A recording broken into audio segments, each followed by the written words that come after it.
शिव पुराण कैलाश संहिता। ऋषियों का सूत जी से तथा वामदेव जी का स्कंद से प्रश्न, प्रणवार्थ निरूपण के लिए अनुरोध। नमः शिवाय सांबाय सगणाय ससूनवे, प्रधान पुरुषेशाय सर्ग स्थित्यंत हेतवे। जो प्रधान अर्थात प्रकृति और पुरुष के नियंता तथा सृष्टि, पालन और संहार के कारण हैं, उन पार्वती सहित शिव को उनके पार्षदों और पुत्रों के साथ प्रणाम है। ऋषि बोले, सूत जी, हमने अनेक आख्यानों से युक्त परम मनोहर उमा संहिता सुनी। अब आप शिव तत्व का ज्ञान बढ़ाने वाली कैलाश संहिता का वर्णन कीजिए। व्यास जी ने कहा, पुत्रों, शिव तत्व का प्रतिपादन करने वाली दिव्य कैलाश संहिता का वर्णन करता हूँ, तुम प्रेम पूर्वक सुनो। तुम्हारे प्रति स्नेह होने के कारण ही मैं तुम्हें यह प्रसंग सुना रहा हूँ। इतना कहकर व्यास जी ने काशी में मुनियों के तथा सूत जी के संवाद, व्यास मुनि संवाद, शिव पार्वती संवाद, शिव जी के द्वारा पार्वती के प्रति संन्यास पद्धति, संन्यासाचार, संन्यास मंडल, संन्यास पद्धतिन्यास, वर्ण पूजन, प्रणवार्थ पद्धति आदि प्रसंगों का वर्णन करके पुनः ऋषिगण तथा सूत जी के मिलन एवं संवाद की अवतारणा करते हुए सूत जी के प्रति ऋषियों के प्रश्न का यों वर्णन किया। ऋषि बोले, महाभाग सूत जी, आप हमारे श्रेष्ठ गुरु हैं, अतः यदि आपका हम पर अनुग्रह हो तो हम आपसे एक प्रश्न पूछते हैं। श्रद्धालु शिष्यों पर आप जैसे गुरुजन सदा स्नेह रखते हैं, इस बात को आपने इस समय हमें प्रत्यक्ष दिखा दिया। मुने, विरजा होम के समय पहले आपने जो वामदेव का मत सूचित किया था, उसे हमने विस्तार पूर्वक नहीं सुना। अब हम बड़े आदर और श्रद्धा के साथ उसे सुनना चाहते हैं। कृपा सिंधो, आप प्रसन्नता पूर्वक उसका वर्णन करें।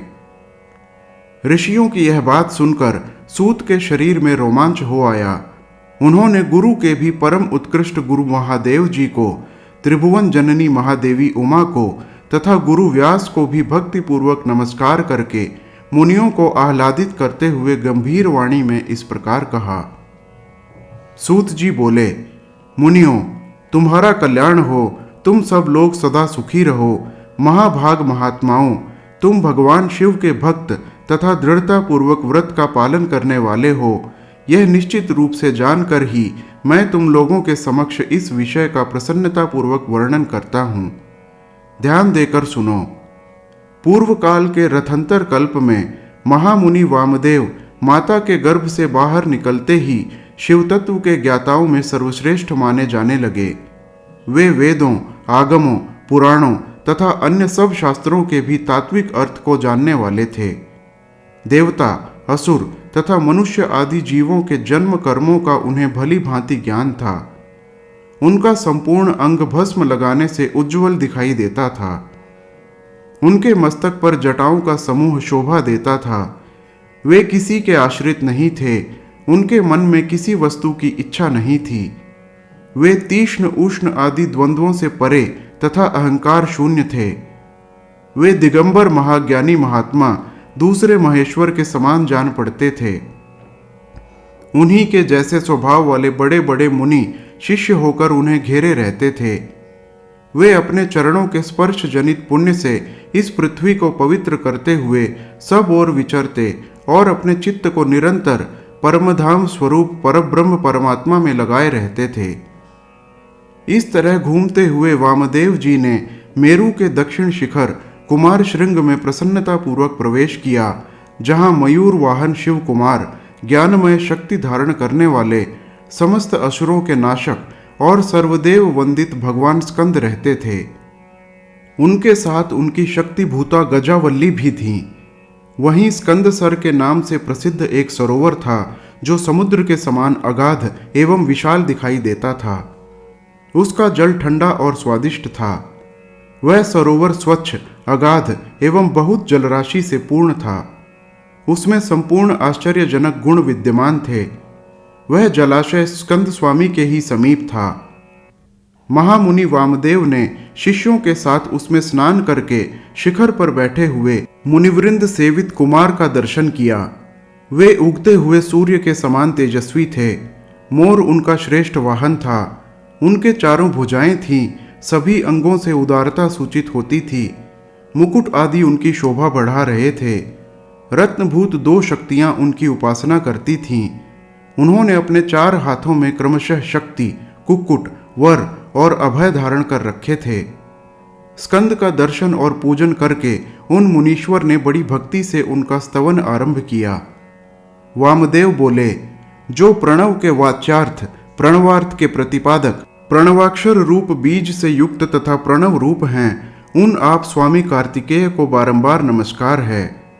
वेदांत के अर्थभूत ब्रह्म ही जिनका स्वरूप है, जो वेदांत का अर्थ करते हैं, वेदांत के अर्थ को जानते हैं और नित्य विदित हैं, उन स्कंद स्वामी को बारंबार नमस्कार है। समस्त प्राणियों की हृदय गुफा में प्रतिष्ठित गुह को नमस्कार है। जो स्वयं गुह्य हैं, जिनका रूप गुह्य है तथा जो गुह्य शास्त्रों के ज्ञाता हैं, उन स्वामी कार्तिकेय को नमस्कार है। प्रभो, आप अणु से भी अत्यंत अणु और महान से भी परम महान हैं।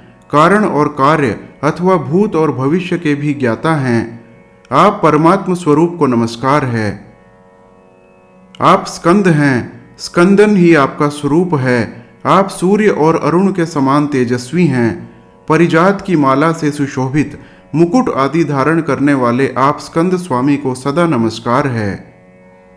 आप शिव के शिष्य और पुत्र हैं, शिव कल्याण देने वाले हैं, शिव को प्रिय हैं तथा शिवा और शिव के लिए आनंद की निधि हैं। आपको नमस्कार है। आप गंगा जी के बालक, कृतिकाओं के कुमार, भगवती उमा के पुत्र तथा सरकंडों के वन में शयन करने वाले हैं। आप महाबुद्धिमान देवता को नमस्कार है। षडक्षर मंत्र आपका शरीर है। आप 6 प्रकार के अर्थ का विधान करने वाले हैं। आपका रूप 6 मार्गों से परे है। आप षडानन को बारंबार नमस्कार है। द्वादशात्मन, आपके 12 विशाल नेत्र और 12 उठी हुई भुजाएं हैं। उन भुजाओं में आप 12 आयुध धारण करते हैं। आपको नमस्कार है। आप चतुर्भुज रूपधारी, शांत तथा चारों भुजाओं में क्रमशः शक्ति, कुक्कुट, वर और अभय धारण करते हैं। आप असुर विदारण देव को नमस्कार है। आपका वक्षस्थल गजावल्ली के कुचों में लगे हुए कुमकुम से अंकित है। अपने छोटे भाई गणेश जी की आनंदमयी महिमा सुनकर आप मन ही मन आनंदित होते हैं। आपको नमस्कार है।